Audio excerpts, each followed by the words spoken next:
Today's ma For today's video guys, gagawa tayo ng masarap na merienda. Ayan ay ang kamoteng nilagyan natin ng sesame seed. Masarap siya guys, try nyo to. Sarap pang merienda, pwede rin tong pang-almusal. At kahit anong oras pwede nyong kainin to. Ayan, tara guys, tayo gagawa ng ganyang masarap pang merienda. Ayan na nga ang ating kamote na inilaga na natin yan at maglalagay tayo ng cornstarch at all-purpose cream at condensed at sesame seed at itlog. So, ayan na nga guys, dudurugin lang natin ang ating kamote. Durugin ng pinong maigi. Yan, kagaya ng ganyan guys. Dinurog ko lang siya ng ating kutsara. Tapos maglalagay tayo ng konting asin. Yan. Tapos mekos-mekos natin yan. Tapos maglalagay din tayo ng 2 itlog guys. Yan. Tapos mekos-mekos natin yan hanggang sa mag-combine ng ating mga ingredients. Ayan, mekos-mekos lang natin yan. At pagkatapos ay maglalagay din tayo ng ating all-purpose flour. Ayan. At ilalagay na rin natin yung cornstarch.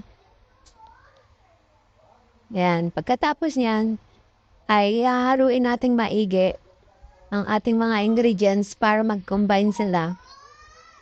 At pagkatapos niyan, maglalagay na tayo ng ating condense. Ayan, konti lang ang nilagay ko guys. Kasi matamis na yan yung kamote.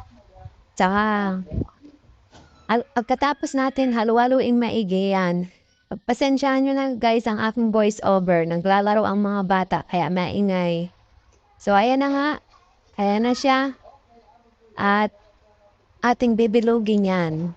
At pagka nabilog na natin, lalagay natin si sesame seed. At ayan na nga, nagawa ko ng lahat ang ating bola-bola.